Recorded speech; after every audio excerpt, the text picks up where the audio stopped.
साथ संगत जी, प्यार से कहना धन निरंकार जी। जहाँ पे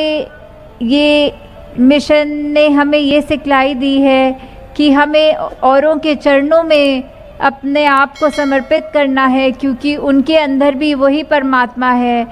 तो उस रूप में, नर सेवा के रूप में हमें हर एक को जहाँ पे श्रद्धा भी देनी है, अपने मन का अहंकार तजना है कि एक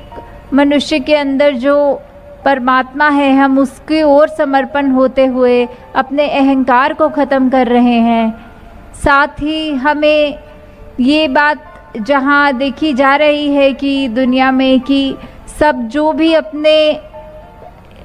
कल्चर कह लीजिए या अपने जो भी रिलीजियस सेंटिमेंट्स के हिसाब से जहाँ पे भी आस्था रखते हैं, सबको मुबारक है कि कोई अपना धर्म ग्रंथों को पढ़ते हैं, अपने कोई भी धार्मिक, कोई भी स्क्रिप्चर्स में अपनी रुझाव रखते हैं, वो सब मुबारक है। पर साथ ही साथ पहले इस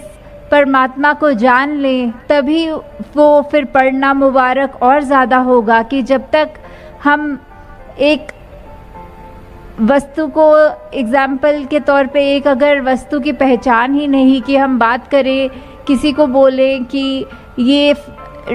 ये तो मिठाई बहुत मीठी है, इससे ज़्यादा मीठी तो कोई मिठाई ही नहीं है, तो अगला व्यक्ति सिर्फ वो बात तो सुन सकेगा पर उस मिठाई का आनंद नहीं ले सकेगा। उसी तरह जिसी वक्त उसके मुंह में वो मिठाई आ जाएगी, वो ये भी समझ जाएगा कि ये भाव का अंतर क्या था। जिस तरह एक फूल की खुशबू जो होती है, वो बख्यान करते रहें, उसके बारे में लिखते रहें,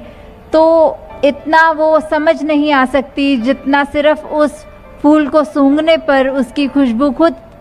बखुद हमको सब कुछ समझा देती है। वैसे ही एक बार अपनी असली पहचान, इस ब्रह्म ज्ञान को जान लें, इस निरंकार को जान लें, चाहे हम किसी भी रूप में उसको पूछते हों, कोई अल्लाह बोल के, कोई राम बोल के, कोई गॉड बोल के, और कोई भी अलग तरीके से जिस तरह पूछते हों, पहले उस भगवान को जान लें और फिर उसकी अर्चना करें। कि साथ ही साथ अभी बहुत सत्संग के दौरान महापुरुषों ने एग्ज़ाम्पल लेके समझाया, चाहे वो रामायण में से शबरी जी और राम जी की बात की, किस तरह अभी नवदा भक्ति का भी जिक्र हुआ, और साथ ही साथ हमें अपने जीवन में किस तरह वो भक्तों वाले जो भी गुण हैं, चाहे वो किसी भी समय के दिए हुए हों, किसी भी काल में हो, किसी भी युग में हो, तो वो बात तो तब भी सत्य थी, अब भी सत्य है कि हमारा जीवन तभी सफल हो सकता है जब तक एक हमको अपनी असली पहचान न मिल जाए। जिस तरह जहाँ हम चाहे गीता को पढ़ें तो भी वही बात की, जहाँ भगवान कृष्ण ने ये जीवन के बार बार रीबर्थ की बात करी है कि बार बार जन्म होगा, तो साथ ही उन्होंने एक मुक्ति, एक सैल्वेशन की भी बात की है कि जैसे हर एक लकड़ी में आग लगने का पोटेंशियल होता है, बस चिंगारी की ज़रूरत है, वैसे ही हमारे चाहे कितने भी जन्म हों, अब जो अवसर, ये वर्तमान जो हमारे हाथ में है, उसका हम पूरा फ़ायदा उठाएं और इसी में अपने अभी कल्याण कर लें कि आत्मा के बंधन को तोड़कर अब ये अपने असली रूप में जाके मिल जाए। ये हमें पहचान, ये अभी जिनके हिस्सों में ब्रह्म ज्ञान है, मुबारक है, वो अपने आप को ब्रह्म ज्ञान के अनुसार प्रतिदिन चलाएं, अपने हर पल में ये निरंकार का एहसास कि ये जो अंग संग रमा राम है, उसकी पहचान तो है और उसको साथ आगे लेके चले। और जो अभी सत्संग में पहली बार आए हैं, जिज्ञासु रूप चाहे हो, वो सब भी इस सत्संग के बाद ये ब्रह्म ज्ञान की दात प्राप्त कर सकते हैं। यहाँ निरंकारी मिशन में कुछ ऐसा नहीं कि कोई ऐसा मंत्र मिलता हो जो सारे दुखों को काट दे, या फिर कुछ ऐसा नहीं होता, पर यहाँ एक ऐसी सिखलाई मिलती है कि ये जो परमपिता परमात्मा ने हमारा जीवन जैसा भी करना है, जो देना है, उसी का है, हम उसी को समर्पण है, और चाहे हमारा खुशी का समय हो या दुख का समय हो, वो एक रस, एक सहज भाव, एक बैलेंस वो मन में आ जाता है, ताकि हमारे पास कोई भी स्थिति हो, हम उसको स्थिति को या फिर कंप्लेन करते हुए या फिर उसमें ही थैंक यू करते हुए कि या शिकवे गिले कर लें कि ऐसा मेरे साथ क्यों हुआ या ऐसा नहीं होना चाहिए था, वो ऐसा है, उसने मेरे बारे में ऐसा क्यों कह दिया, वो तो नीची जाति का है। नहीं, ऐसा नहीं, हमें सिर्फ शुक्र करना है कि हमको जो मिला है वो भी इस परमात्मा की कृपा ही है। कि औरों के जीवन जब देखो तो हो सकता है दूसरों को हमसे भी कम मिला हो, तो हमें हर पल सिर्फ ये शुक्राना करना है, शिकवा नहीं करना। कि हमें अपने स्वास्थ्य को अपना देखना है कि अगर कहीं किसी को थोड़ी सी भी शारीरिक पीड़ा है तो वो भी उसको देखे, जिसके हो सकता है तन में कोई अंग ही नहीं है। तो ऐसे अपने मन को हमने सिर्फ ये शुक्राने के भाव से कि हमें जो मिला वो भी हो सकता है सिर्फ हमारे ऊपर कृपा ही है तभी मिला है, नहीं तो हम तो किसी लायक नहीं थे कि कोई सुख और आराम भी मिल सके। कि हर समय हमें सिर्फ दूसरों के ही बारे में, उनके हित में सोचना है कि मेरा कोई ऐसा कर्म ऐसा तो नहीं, मेरा कोई ऐसा बोल तो ऐसा नहीं जो पहले मैं मन में गुस्सा लाऊं और अपने होठों से वो इतनी खराब भाषा का प्रयोग करके दूसरे तक तो पहुंचाऊंगा, पर उससे पहले मेरा अपना मन, मेरा अपना दिमाग, मेरा अपना ये कामनेस, ये पीस ऑफ माइंड तो मैं खो दूंगा। और उसके बाद जब वो कठोर वचन मुंह से निकालूंगा तो अगले ने भी सुन के वो वचन को परेशान ही होना है। तो हमारे पास अभी वो विवेक है, बुद्धि है, चेतनता है कि हम एक बार ये जब निरंकार का एहसास कर लें तो हम जानबूझ के कोई भी ऐसी गलती नहीं करेंगे। क्योंकि जब समझ ही आ गया कि अंग संग परमात्मा है तो हम इंटेंशनली किसी को भी हर्ट नहीं करेंगे, कि जानबूझ के किसी के साथ बुरा नहीं करेंगे। और अगर कोई हमारे साथ भी बुरा करता है तो बदले की भावना नहीं रखते हुए सिर्फ उसके लिए भी क्षमा मांगनी इस परमात्मा से कि कोई कारण होगा जिससे इस व्यक्ति ने मेरे साथ ऐसा बुरा कहा या ऐसा बुरा किया, आगे से बदला नहीं बल्कि सिर्फ उसके लिए भी भलाई मांगनी है। तो दातार कृपा करे आप सब भक्तों पर कि किस तरह आप सब आज इकट्ठे आए हैं और सिर्फ इसी के लिए कि ये निरंकार का जो आपका रूह का और निरंकार का रिश्ता है वो और स्ट्रॉन्ग होता जाए और बढ़ता जाए, उस तरह कायम रहे कि कोई भी चीज़ और फिर बीच में ना आए। जिसको हम कहते हैं कि एक तन है वो तो सिर्फ हमारे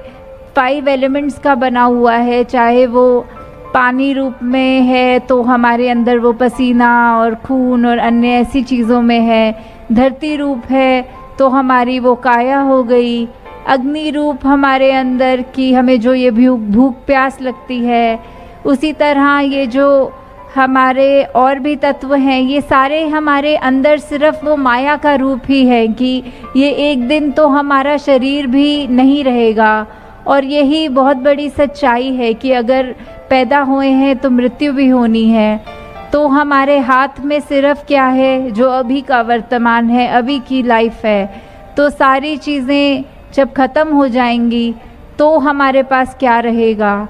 वो ही है जो परमात्मा है। उसका जितना जल्दी हम जानकारी लेंगे कि होता क्या है, हमारे अंदर से जिज्ञासा आनी कि ऐसे ही तो नहीं हम अपना जीवन व्यर्थ कर रहे, तो एक बारी जब उस बात की समझ आ जाती है तो सारे ही काम हमारे होते जाते हैं। और अभी भी जैसे आपने श्रवण किया कि निरंकारी मिशन में कोई धर्म प्रवर्तन नहीं होते, पर सिर्फ मन प्रवर्तित होते हैं। कि जो मन पहले सिर्फ दूसरे की लिए खराब सोचने के लिए करता था, दूसरे का नुकसान करते था, वो ही मन प्रवर्तित होके सभी के कल्याण की अरदास करता है और अपने कर्म ऐसा बना लेता है कि वो एक चलता फिरता प्रचार बन जाए। तो दासी आपका और समय नहीं लेगी, बस इन्हीं शब्दों से इजाज़त चाहेगी कि जिस तरह अभी आप सब ने इतने घंटों में ये संगत का आनंद लिया, ये संगत रूप, सेवा रूप, सिमरन रूप में आनंद हर वक्त लेते रहें। और इस तरह आप सब जो ये निरंकार प्रभु परमात्मा की महिमा का गुणगान अभी सब संगत रूप में, चाहे वो कविताएं हों, गीत हों, चाहे वो स्पीचेस हों, कोई भी भाषा का सहारा लिया गया हो बुज़ुर्गों की ज़ुबान से या बच्चों के या यंगस्टर्स के, तो वो मैसेज तो बस यही कि ये जो निरंकारी मिशन 90 वर्षों से पिछले जो आवाज़ दे रहा है कि अपनी रूह की पहचान कर लो, अपना असली पहचान वही है, ये शरीर नहीं है जो अपना असली पहचान है। और वो बात कि ये कैसे हम अपने आप को असली, हमारा जो self realization through God realization की बात होती है कि कैसे असली हम क्या हैं, शरीर नहीं है तो क्या हैं हम, तो वो जो पहचान है कि ये परमात्मा का अंश है जो हम में, वो हमारी असली पहचान हम अपने इस परमात्मा को जानने के बाद ही करते हैं। कि ये दिल में निरंकार जब बसता है तो वो वाली स्टेज पे, उस अवस्था में पहुंचने से पहले जो अवस्था आती है कि हम किसको किस समय अपने दिल में बसा सकते हैं, तो अगर हमने किसी को उदाहरण के तौर पे अभी देखा ही नहीं है, उसकी पहचान नहीं हुई, तो उसको हम दिल में बसाने की बात नहीं कर सकेंगे जब तक वो व्यक्ति से हमारा इंट्रोडक्शन ना हो जाए, और फिर उसके साथ उसको जानने के बाद ही उसको अपने मन से प्यार कर सकेंगे। तो वही बात कि ये जो जिज्ञासा है, ये हम सबकी आत्मा की जो तड़प, एक बार वो हमारे अंदर जब आए तो ही ये जिज्ञासा की पूर्ति, ये ब्रह्म ज्ञान द्वारा जब ये निरंकार प्रभु परमात्मा की दात मिलती है, तो पहले जान के फिर वो प्यार बनता है, फिर वो विश्वास उस तरह बनता है कि दिल में निरंकार अब उस फेथ के साथ, उस स्ट्रेंथ के साथ हमारे मन में बस गया है। और फिर हर पल, हर क्षण जो बाकी की ज़िंदगी व्यतीत होती है, वो सिर्फ़ और सिर्फ कर्म रूप में, शब्द रूप में, सोच रूप में इस निरंकार प्रभु परमात्मा को अपने साथ पल पल में ढालते हुए बन जाती है। और फिर वही बात जो आगे है कि अगर निरंकार दिल में है तो कोई भी किसी को झूठा नहीं साबित कर सकेगा, क्योंकि यही सच है, यही कायम दायम है, यही शुरू से है और इसका कोई अंत नहीं है। तो ऐसा निरंकार, ऐसा परमात्मा जब हमारे अंदर है, तो हमारी सोच समझ हमेशा उससे कनेक्टेड होने की वजह से ना कोई ऐसा शब्द निकलेगा, ना कोई ऐसे कर्म होंगे जो हमारे लिए खराब हों। तो इसी लाइन में वही बात बाबा अवतार सिंह जी उस तरह समझाते हुए कि हम अगर निरंकार को अपने दिल में सही रूप में पूर्ण विश्वास के साथ रखेंगे, तो हमारे ये सहज अवस्था, ये वो भाव कि हमें जीवन में कोई भी सिचुएशन हो उसमें हम सच हैं, क्योंकि हमने सच का साथ लिया है। हाँ जी। कमल रहे ज्यों जल दे अंदर, जल ना जूठा कर सके। तो ये जो कमल का उदाहरण देते हुए कि कैसे हम सब ने देखा हुआ है कि एक स्टैग्नेटेड वाटर में, एक वो कीचड़ की अवस्था में जहाँ मच्छर भी होंगे, वहाँ गंदगी की तरह रूप भी होगा, पर फिर भी वो कमल का फूल उस जगह ये नहीं डिसाइड करता कि यहाँ साफ नहीं है, ये कीचड़ है तो मैंने यहाँ नहीं खिलना। वो तो उस जगह में भी खिलता है, क्योंकि वही बात कि हम अगर जहाँ पे भी हों, हम अलग उस संसार की उस अवस्था में, चाहे हमारे आसपास कैसे भी सोच विचार के हों, पर हमने उनमें से अलग ऐसे रहना है, क्योंकि हमारे पास ये ब्रह्म ज्ञान की दात है। तो हम सब में होते हुए भी सबसे न्यारे, वांग कमल तो न्यारा रहे वाली बात कि कैसे वो गंदगी में भी अगर कीचड़ है तो उसके ऊपर उस गंदगी का असर नहीं होता। हम भी संसार में कहीं भी विचरण करें तो भी उनके गलत प्रभाव अपने ऊपर नहीं डालना, बल्कि अपने आप को, अपने चरित्र को इतना अच्छा बना के रखना है कि हमारा जो ये अच्छा प्रभाव उन तक पड़े। हाँ जी। जिस दे मन दी जोत जगीए, दिल उसदा बेदाग रहे। तो ये मन में जब ये निरंकार का वासा हो जाता है तो अपने आप फिर वो बेदाग एक अवस्था वाली बात आ जाती है यहाँ, कि कैसे हमारे मन में सिर्फ जब वो प्योरिटी, वो फेथ और हमारा पॉइंट ऑफ व्यू हमेशा पॉजिटिविटी ढूंढता है, कुछ नेगेटिविटी नहीं ढूंढता, किसी की खराब चीज़ों पे ध्यान ना डाल के अपने आप को बेहतर करने की सोचता है। तो ऐसे जब हम स्थिति को प्राप्त कर लेते हैं, हमारा मन वैसा ढल जाता है, तो वो अपने आप बेदाग वाली बात कि जो ये निरंकार है, इतना पावन पवित्र बेदाग, जब हम ही इसके जैसे बन गए तो हम भी अपने आप अपने किरदार में, अपने सोच विचार भाषा सब में हम वो एक प्योरिटी की तरफ, वो बेदागी की तरफ बढ़ते जाएं। और ये बात भी है कि एक दिन में ऐसा नहीं हो सकता, ये एक प्रोसेस है जो हमें धीरे धीरे हर दिन अपने इन जीवन के ये ह्यूमन वैल्यूज़ वाले पहलुओं को मजबूती देते चलना है। और उसी के साथ जुड़कर यही एक ही मात्र जो सच निरंकार है, जो ये स्थिर है, इसको कोई नहीं हिला सकता, वो उस मजबूती, उस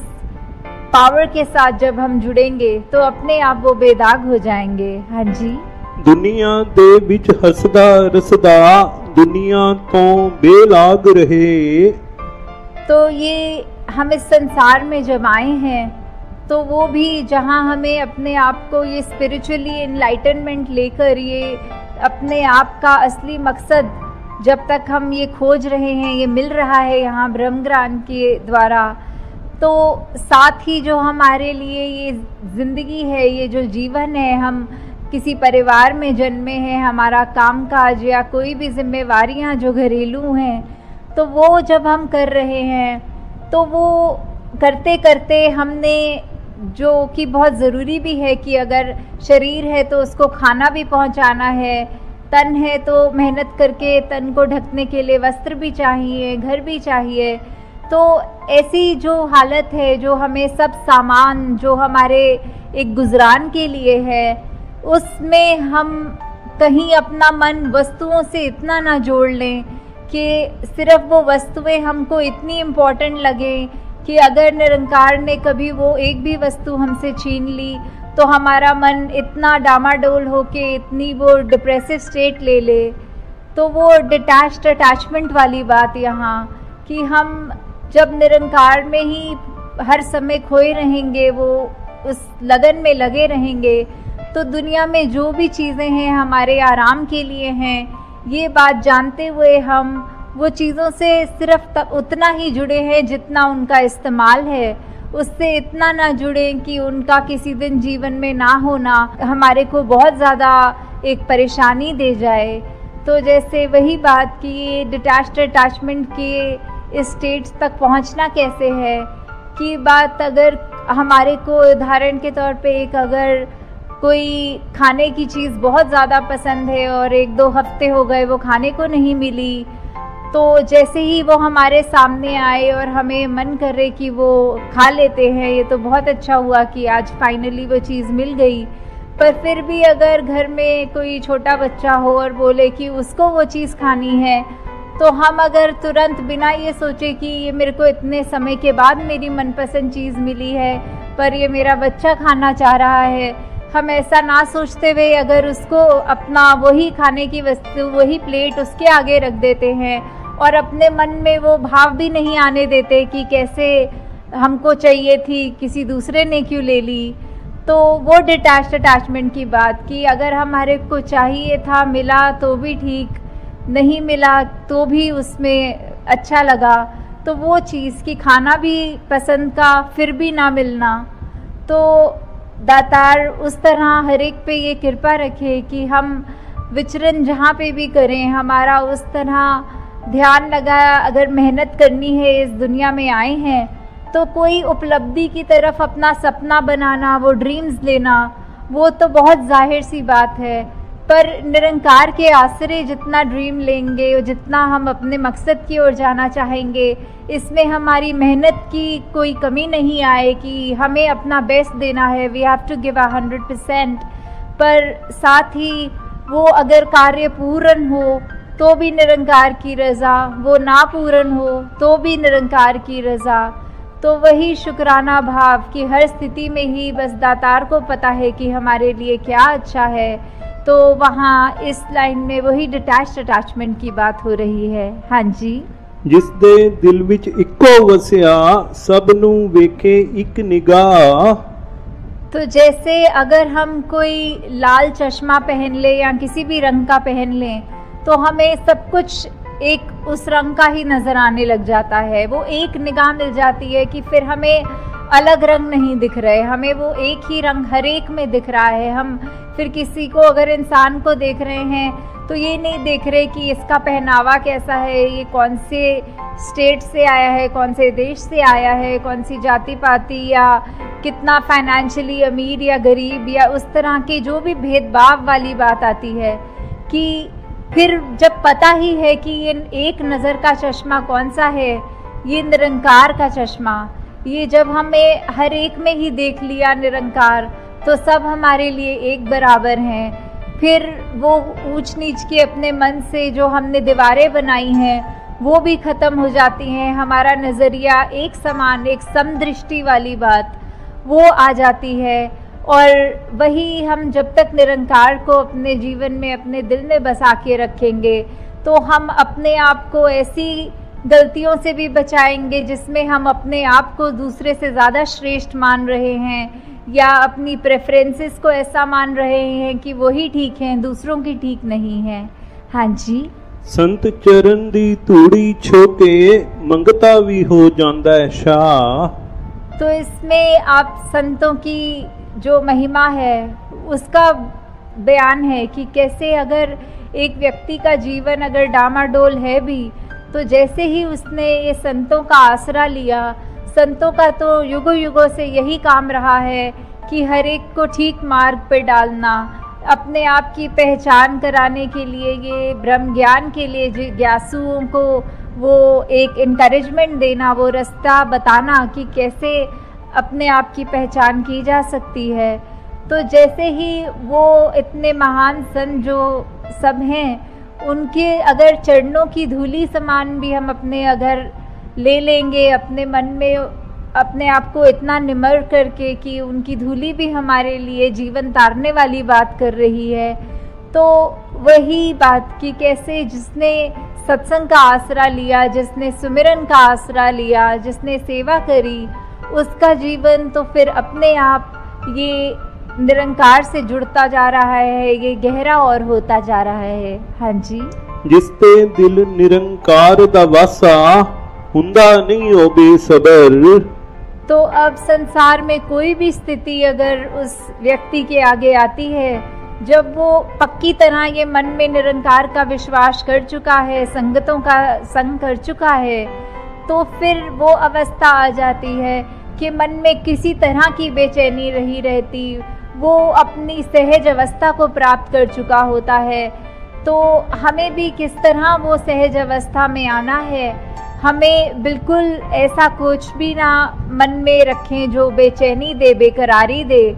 तो वो कुछ भी हो, वही बात जो कुछ पंक्तियों पहले थी कि शुक्राने भाव में जब तक हम रहेंगे, ये अपने आप हम बहते चले जाएंगे इस निरंकार की बनाई हुई किसी भी अवस्था में। तो वही हमको बेकरारी, ये बेबसी, बेचैनी, ये सबसे दूर रखता है। क्योंकि एक गुरसिक कभी भी बेबस नहीं होता, ये गुरसिक की तो कभी भी किसी तरह की कोई मजबूरी नहीं होती। हमेशा गुरसिक यही अपनी एक स्थिति मन की बना चुका होता है कि ये निरंकार का दिया हमको जीवन का हर पल है और ये एज इट इज़ ये सर आँखों पे। तो उसमें फिर अगर हमारे पसंद के हिसाब से भी कोई चीज़ नहीं हो रही तो भी उसको हम उस सिचुएशन में तंग नहीं होते। हाँ जी। कहे अवतार हर हाल दे अंदर, करदा रब दा शुक्र शुक्र। तो ये शुक्राना भाव जो हमारे को रखना है हमारे अंदर हर समय, कि कोई भी सिचुएशन हो उसमें सिर्फ़ और सिर्फ यही याद रखते हुए कि हमारा इस समय ठीक है, हम कोई अपनी परिस्थिति, कोई सिचुएशन को चेंज नहीं कर सकते, जो चेंज हो सकता है वो हम खुद हो सकते हैं, हमारे मन के भाव हो सकते हैं। जैसे अभी भी अगर इतनी गर्मी में आप सब आके बैठे हुए हैं तो इसमें हम में से किसी का भी बस नहीं कि हम गर्मी को एक ठंडक में बदल दें, पर हाँ हम इतना कर सकते हैं कि अपना थोड़ा थोड़ा देर में पानी पीते रहें। अगर कहीं से पंखे या अपने आप को झोल के हवा किसी तरह अपने शरीर का वो टेम्परेचर बदल लें तो बात वही, हम सूरज के तपश को तो नहीं बदल सकते, पर हम गर्मी में बैठे हुए कैसे थोड़े और कंफर्टेबली बैठ सकें उस चीज़ को हम चेंज कर सकते हैं। तो वैसे वही बात कि हम हर स्थिति में ये अपना गुजारा ऐसा करें कि बस इससे अच्छी ये सिचुएशन नहीं। अगर कोई शरीर रूप में पीड़ा है, कोई आर्थिक रूप में पीड़ा है, किसी की गृहस्थी में कोई ऐसे लगता है, तो भी वो बात नहीं कि हमें उस पे ऐसे कहना है कि दातार तूने सबको तो ठीक ठाक बनाया, सिर्फ हमको ही ऐसा क्यों, या फिर कोई अपने शिकवे गिले उस तरह रखने। वो बेहतरी तो परमात्मा को ही पता है, जो हमारा रचनकार है, जो इतना हमको पल पल जिसको पता है कि हमारे लिए क्या सबसे ठीक है, तो वैसा ही हम अपना व्यवहार बनाते चले जाएं। तो दासी और समय आपका नहीं लेना चाह रही है, बस यही बात कि अभी ये जो पंजाब टूर कर रहा और ये उस टूर की आखिरी कड़ी जलंधर में, इस तरह आप सबको देखकर वो जो भाव आ रहे हैं कि ये सत्संग को सत्संग की तरह ही किया जा रहा है, चाहे ये मौसम जैसा भी रहा हो, फिर भी इतनी पेशेंटली सब यहाँ इसीलिए बैठे हैं क्योंकि आज एक एक वचन जो भी वक्ताओं से सुनने को मिला वो बिल्कुल जीवन को बदलने वाली बात थी। उनमें वो भक्ति को हम अपने कैसे और ज़्यादा स्ट्रॉन्ग कर सकते हैं वो सिखलाई थी। तो जब इतनी रूह को खुराक मिल रही होती है तो ही वो एक बात कि वो अपने आप को हम सुधार भी रहे हैं तो भी ये मौसम की गर्मी ठीक है। तो वही हमें अपने मन में रखना है कि चाहे हमारी स्थिति कुछ भी हो, शुक्र उसमें है। अगर आर्थिक रूप में अमीर हैं, गरीब हैं, तो बात यही कि अगर हम सबके वो बात की जिसके पल्ले नाम धन वही सच्चे शाह, तो वो सच्चे शाह बनने की हमारे को अनमोल दात जब मिल गई है तो ऐसी छोटी छोटी बातों में उलझ के अपने मन को, अपनी नज़रों को, अपने भाव को ख़राब ना करते हुए सभी को एक आदर की नज़र से, सभी के लिए अपने मन में प्यार बना के, इस निरंकार प्रभु परमात्मा के प्रति विश्वास बना के, एक ये वननेस, ह्यूमिलिटी, ये एकत्व की बात हो गई, एक हार्मनी की बात हो गई, एक करुणा, दया, विशालता। तो जितने भी हम ऐसे अच्छे गुणों को अपने अंदर ढाल सकें वो तभी हम डाल सकेंगे जब एक बारी हमने इस परमात्मा के आगे अपने इस ईगो को सरेंडर कर दिया, ये अहंकार को तज दिया। तो दातार सभी पे कृपा करे कि सेवा, सुमिरन, सत्संग की दात सबकी झोली में जो है वो और बढ़ती चली जाए, ताकि हम अपना भी जीवन उससे सुखदायी बनाएं और जो भी हमारे अंग संग रहते हैं किसी रूप में भी, उन पे भी ये प्रभाव अच्छा पड़े। साथ संगत जी, ध्यान निरंकार जी।